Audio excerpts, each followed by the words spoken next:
Roberts yelled at the hitters. The door hadn't even closed behind him. Dave Roberts walked into that room and the temperature changed. Not because he raised his voice immediately.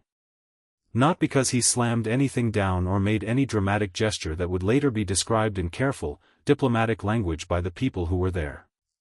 The temperature changed because of something far more difficult to explain, the look on his face. The kind of look that every player in that clubhouse had learned, over years of competing alongside this man, to take seriously. This was not a film session. This was not a tactical debrief. This was a reckoning. And every hitter in that room knew it before he said a single word. The Braves series had ended. The scoreboard had said what it said. And for a team built the way the Dodgers are built, with the payroll they carry, with the expectations that follow them from the first day of spring training to the last out of October, a loss like this one doesn't simply get filed away and forgotten. It sits. It demands a response. It demands accountability from the people responsible for producing and from the man responsible for demanding it. Roberts had given time. He had made adjustments. He had trusted the process in the way that experienced managers trust the process, not blindly, not passively, but with the kind of measured patience that comes from understanding how long it takes for talent to find its rhythm in a long season. The patience had run out in Atlanta.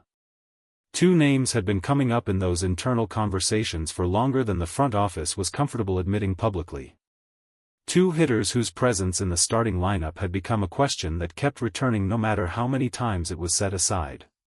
Two players whose struggles had stopped looking like temporary cold stretches and started looking like something more permanent, more structural, more difficult to coach around.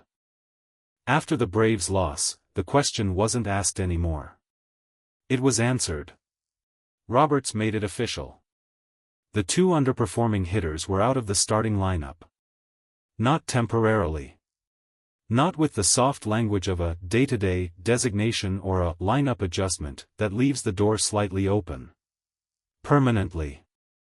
For the purposes of this season, their names would no longer appear in that starting nine.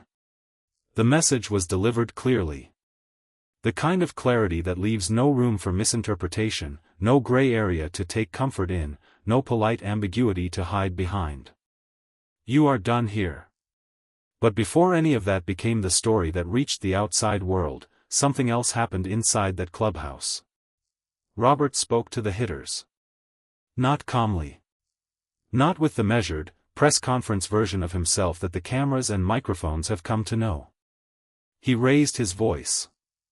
He said what he needed to say with the kind of directness that you cannot rehearse and cannot soften and cannot walk back once it leaves the room. The hitters sat in front of him and they heard every word. This was not personal. That much was understood. Dave Roberts does not operate from a place of personal animosity toward the players who wear his uniform. The people who know him, who have played for him, who have stood beside him through the kind of October pressure that breaks lesser men, they will tell you that consistently. He is not a man who tears people down for the pleasure of it. But he is also not a man who will protect the feelings of underperforming players at the expense of a team with championship ambitions. Not after a series like that one. Not after Atlanta. The news about Roki Sasaki arrived in the middle of all of it. It arrived the way difficult news always seems to arrive, at the worst possible moment, layered on top of everything else, demanding its own space in a conversation that was already stretched thin. Sasaki had been receiving treatment. The organization had known. The updates had been monitored carefully, discussed internally, evaluated against every possible timeline. And then the timeline ran out. Roki Sasaki's 2026 season is officially over.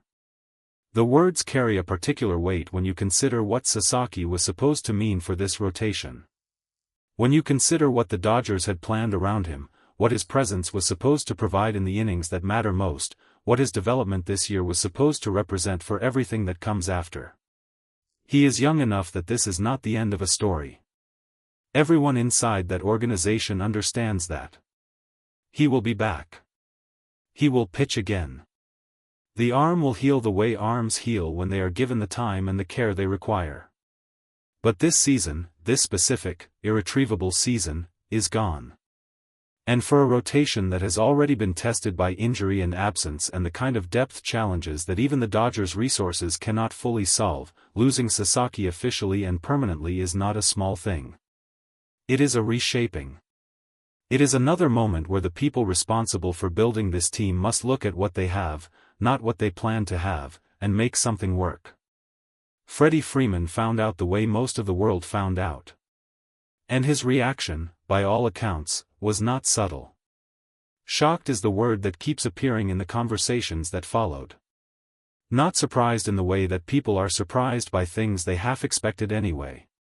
Genuinely shocked. The kind of reaction that happens when reality arrives ahead of the mental preparation you thought you had completed. Freeman had watched Roberts walk into press conferences before. He had seen the manager navigate difficult questions with the careful precision of a man who understands that every word spoken in front of a microphone becomes part of a record. He had heard Roberts discuss injuries, lineup decisions, pitching choices, roster moves, all of it delivered in the measured, thoughtful language of an experienced baseball manager. What Roberts said at that press conference shocked him. Not because it was reckless. Not because it was inaccurate. But because it was so completely, undeniably honest that it cut through every layer of diplomatic language that press conferences are usually built to provide. Because Roberts stood in front of those cameras and said what he actually thought in a way that left no comfortable distance between the words and their meaning. Freeman, sitting somewhere in that building, heard it. And the expression on his face said everything that he didn't immediately put into words. The press conference room had filled quickly. The reporters who cover this team had sensed, the way reporters sense these things, that this was not going to be a routine session. The Braves' loss alone would have guaranteed a difficult room. Add the lineup changes, the Sasaki news, the reports of what had happened inside the clubhouse, and what you had was the kind of press conference that people pay attention to. Roberts walked in. He sat down. He did not look like a man who had arrived to manage the narrative. He looked like a man who had already decided that managing the narrative was less important than saying what was true. A reporter asked about the lineup changes first. Were they permanent? Was this a message? What did the two players who had been removed need to do to work their way back? Roberts looked at the reporter steadily. He let a moment pass. They're out of the lineup. His voice was flat. Not angry, that had already happened, in the room where it needed to happen. Flat in the way that finality is flat. We need production from every spot in that order. We've been patient. We've made adjustments. At some point patience becomes something else and we're past that point. He didn't elaborate. He didn't soften it. He moved to the next question. When Sasaki's name came up, something in Roberts' posture shifted slightly. Not dramatically. But the reporters who watch him closely enough noticed it. There was something in that moment that went beyond the manager's relationship with lineup decisions and organizational strategy. Sasaki is young. Sasaki had come to this organization with the kind of excitement that surrounds a pitcher of his caliber very rarely. And now his season was over before it had become what everyone in that building had hoped it would become. Roberts spoke carefully here. More carefully than he had spoken about the lineup. Roki is going to be fine. The treatment went the way it needed to go. His future with this organization is not in question. He paused. But this year is done for him. We have to accept that and we have to move forward. Accept that and move forward. It sounded simple. It was not simple. Behind those 4 words was every conversation that had happened over the weeks of treatment and evaluation and hope that the timeline might shift in a more favorable direction. Behind those words was the moment when the medical staff confirmed what the organization had been preparing itself to accept. Behind those words was a young pitcher somewhere in that building, processing the end of his year. Freeman spoke after the press conference. Not immediately. Not in the formal setting of a podium with microphones arranged in front of him. But he spoke. He said he was shocked. He said Roberts had said things that he hadn't expected to hear said, that publicly, that directly, that completely without the usual protective layer of careful language. And then he said something that sat in the room long after the conversation ended. He means it. When Roberts says something like that, he means every word. That's not something you perform for the cameras. That's not something you calculate ahead of time. He paused. He's telling us where we are. And where we are is, there's no more room for anything that isn't good enough. No more room for anything that isn't good enough. That was the message that came out of Atlanta. That was the message delivered in the room where Roberts raised his voice and the hitters listened. That was the message sitting underneath every lineup decision, every injury update, every press conference answer that left no gray area to take shelter in. The Dodgers are not rebuilding. They are not recalibrating. They are not in the business of accepting comfortable explanations for uncomfortable results. They are chasing something.